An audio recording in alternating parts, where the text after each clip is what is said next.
जय हिंद। तो आप लोगों का स्वागत है अपने यूट्यूब चैनल अनमोल ठाकुर रिसर्च सेंटर में। तो हम लोगों ने 12th का इतिहास शुरू किया था। उसमें से हम लोगों ने ईट मन के तथा अस्तिया के 2 लेक्चर खत्म किए हैं।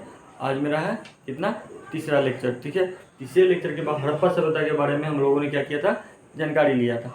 ठीक है, आज मेरा तीसरा, जिसमें हम हड़प्पा सभ्यता के भवन निर्माण तक के बारे में हम लोगों ने पढ़ा है। जिन बच्चों ने वो वीडियो नहीं देखा जाके भैया जरूर देखें, बहुत ही अच्छा लेक्चर है।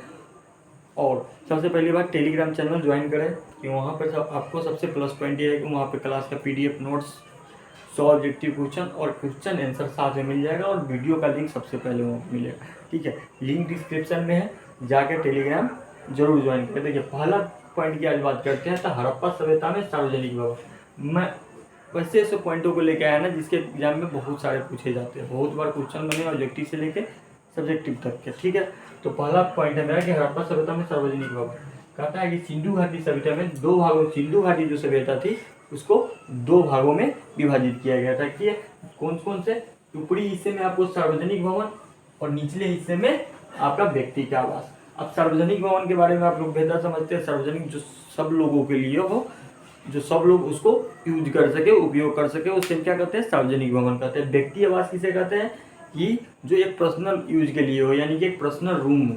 ठीक है, जिससे हम लोगों का होता है ना, एक पर्सनल रूम होता है, उसी तरह से एक व्यक्ति आवास होता है जहाँ पर लोगों को अपने पर्सनल रूम होते हैं। ठीक है, सार्वजनिक भवन हम देखिए पहले ही कर चुका हूँ पिछले वाले वीडियो में। जो चैप्टर है ना, इसको आप निजी जीवन के साथ जोड़ के देखिए, याद भी होगा और पढ़ने का मजा भी आएगा। जो पहले हुआ था ना वो आज भी हो रहा है। ठीक है, तो सार्वजनिक भवन के बारे में समझिए, जो सब लोगों का हो, सब लोग उपयोग कर सके, उसे हम सार्वजनिक भवन कहते हैं। व्यक्ति आवास जिसका अपना पर्सनल हो, उसे 2 भागों में याद रखिएगा कि हड़प्पा सिंधु घाटी सभ्यता को 2 भागों में विभाजित किया गया था। एक था सार्वजनिक भवन, ऊपरी हिस्से में सार्वजनिक भवन कहाँ था, ऊपरी हिस्से में, और निचले हिस्से में क्या था, एक व्यक्ति आवास था। ठीक है, और उसके अगले पॉइंट की बात करते हैं। तो उत्खनन में सार्वजनिक और राजकीय अवशेष मिले हैं। ठीक है, जब इसको खोजा गया तो इसमें 2 चीज मिले, एक सार्वजनिक, एक राजकीय भवन। और ये कहाँ मिला, सबसे बड़ा पॉइंट ये होता है कि ये कहाँ मिला। ये अवशेष मोहनजोदड़ो से मिला है। कहाँ से मिला है, मोहनजोदड़ो से। याद रखिएगा, क्वेश्चन बन सकता है कि 1 नंबर की, कि उत्खनन में सार्वजनिक और राजकीय भवन का अवशेष कहाँ से मिला है, तो वो मोहनजोदड़ो से मिला, जो 70 मीटर लंबा और 24 मीटर चौड़ा है। कितना 70 मीटर लंबा और 24 मीटर चौड़ा। ये ज़्यादा डीपली हो गया, इस पर नहीं जाएगा, क्वेश्चन नहीं बनेगा, लेकिन इस पे बन सकता है कि उत्खनन में सार्वजनिक और राजकीय भवन का अवशेष कहाँ से मिला। तो याद रखिएगा कहाँ से मिला है, मोहनजोदड़ो से मिला है। ठीक है, आगे बात करते हैं। एक अनुमान के अनुसार इस भवन का उपयोग आपस में विचार विमर्श, धार्मिक आयोजन एवं सामाजिक आयोजन के लिए किया जाता था। ठीक है, किस किस के लिए भवन का उपयोग किया जाता है, विचार विमर्श। आज भी करते हैं कुछ लोग। विचार विमर्श का मतलब क्या हो गया कि मीटिंग करना। ठीक है, उसीलिए विचार विमर्श का मतलब हो गया क्या, मीटिंग करना। कुछ लोग बैठ के आपस में कुछ बातें करते हैं। ठीक है, आज भी हो रहा है। मैं पहले बोला हूँ, इसको निजी जीवन से जोड़ कर देखिए। ठीक है, उसके बाद धार्मिक आयोजन। आज भी गाँव या शहरों में क्या होता है, धार्मिक आयोजन किया जाता है। एक जगह धार्मिक स्थल बनाया जाता है और एक धार्मिक आयोजन किया जाता है। आज भी जो पहले था वो आज भी होता रहा। ठीक है, तीसरा है मेरा पॉइंट, क्या है, तीसरा पॉइंट है मेरा कि सामाजिक आयोजन।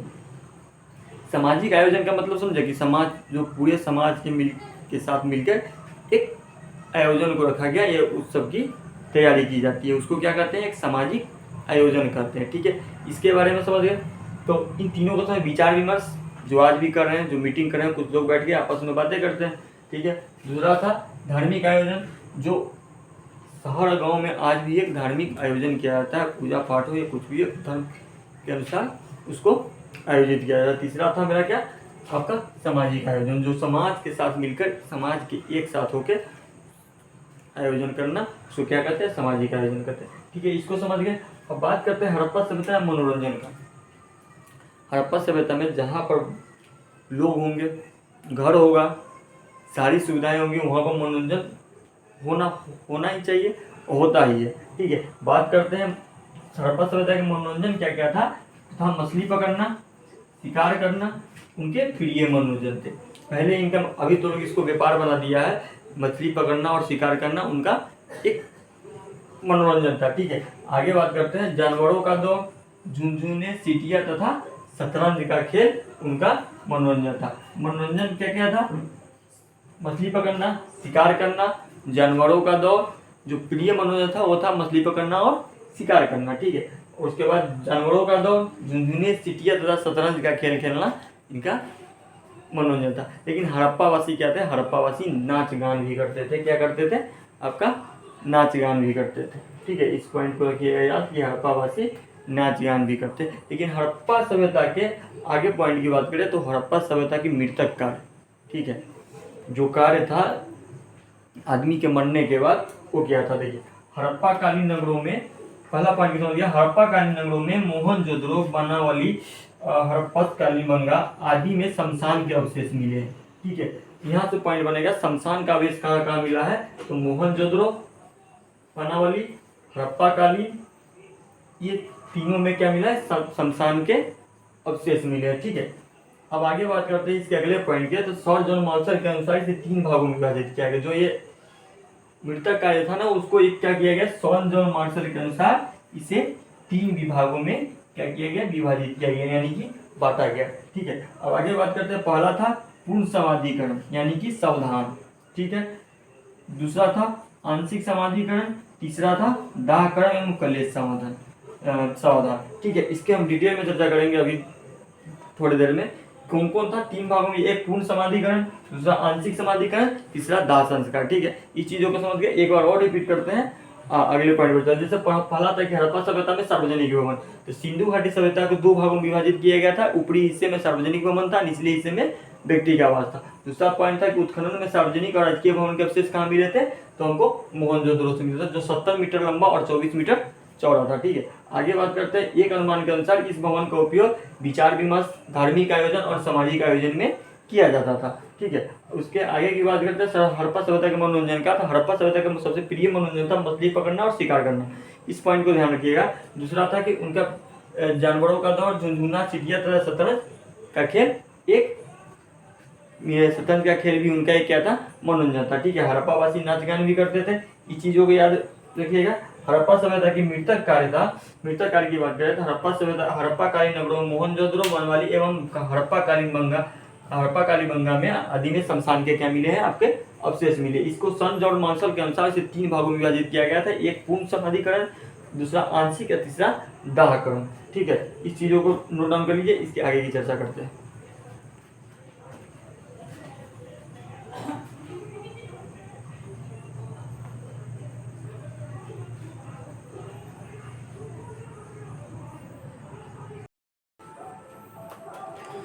तो हमारा अगला पॉइंट था, अगला पॉइंट है पूर्ण समाधान। पूर्ण समाधान की बात करें तो जो मेरा था कि यानी कि शवों को दफनाना, ठीक है।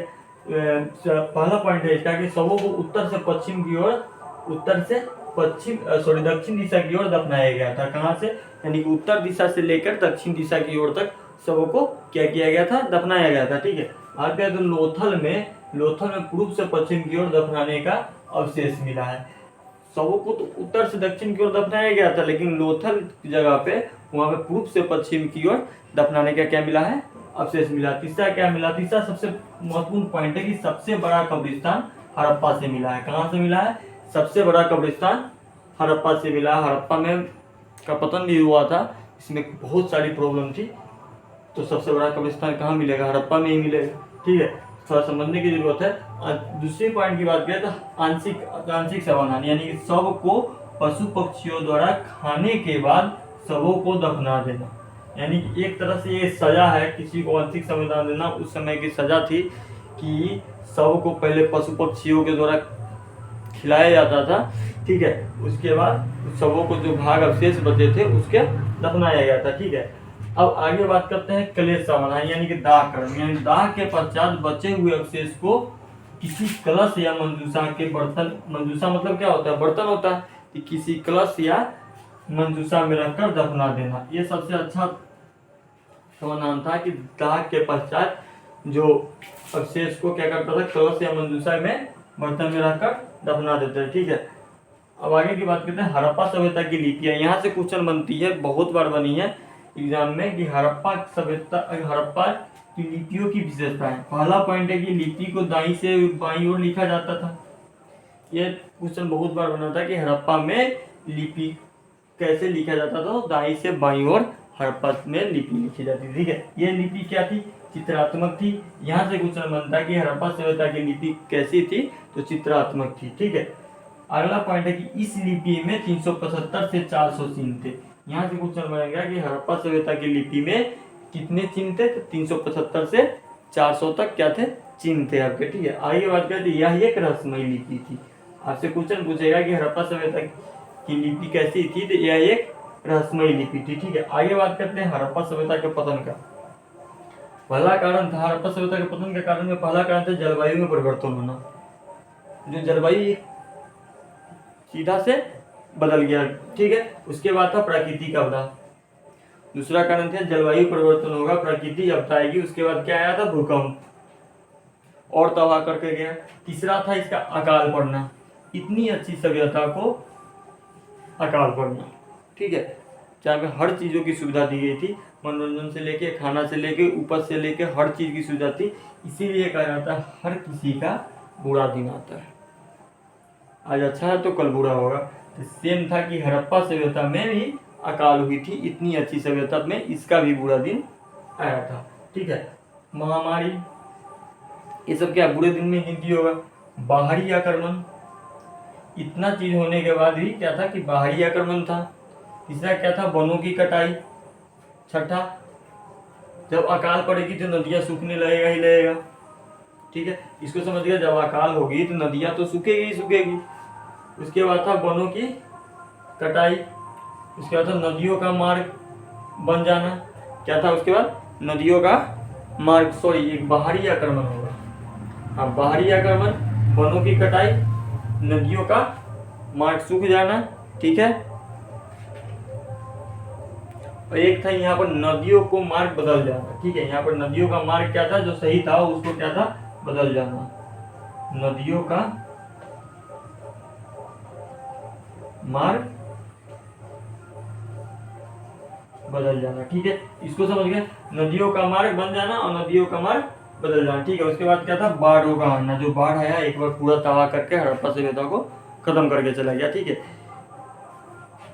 इसको शुरू से समझते हैं कि पूर्ण समाधान था कि सबों को उत्तर से दक्षिण की ओर दफनाया जाता था, लेकिन लोथल में पूर्व से पश्चिम की ओर दफनाया अवशेष मिला है। सबसे बड़ा कब्रिस्तान कहाँ मिला है, हड़प्पा में मिला है, हड़प्पा से मिला है। आंशिक समाधान कहाँ मिला, सबों को पशुओं पक्षियों द्वारा खाने के बाद बचे हुए अवशेष को दफनाने, यानी कि सबसे बेकार एक पनिशमेंट, एक सजा की तरह मान लीजिए। सो ये था कलेश समाधान। सबसे अच्छा था कि दाह के क्रम के पश्चात उसके अवशेषों को किसी कलश या मंजूषा के बर्तन में रखकर दफना देना। ठीक है, बात करते हैं हड़प्पा लिपि की विशेषताएं की। तो ये लिपि कहाँ से लिखी जाती थी, हड़प्पा दाईं से बाईं ओर लिखी जाती थी। ठीक है, यह लिपि कैसी थी, चित्रात्मक थी। इस लिपि में 375 से 400 तक चिन्ह थे, और ये क्या था, यह एक रहस्यमयी लिपि थी। ठीक है, आगे बात करते हैं हड़प्पा सभ्यता का पतन का। तो हड़प्पा सभ्यता पतन में 10 कारण थे, जलवायु परिवर्तन, प्राकृतिक आपदा, भूकंप, अकाल, महामारी, बाहरी आक्रमण, वनों की कटाई, नदियों को सूख जाना, नदियों का मार्ग बदल जाना।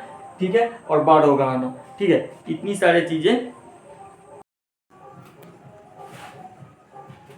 ठीक है, तो इसको समझ गए। हड़प्पा सभ्यता के बारे में जो मेरा मीट मन की अवस्था थी, इसके जैसे महत्वपूर्ण पॉइंट थे उस सारे को हमने क्या किया, खत्म कर दिया। अब कल इसका ऑब्जेक्टिव वस्तुनिष्ठ प्रश्न करेंगे, यानी कि ऑब्जेक्टिव क्वेश्चन करेंगे 1 नंबर वाले।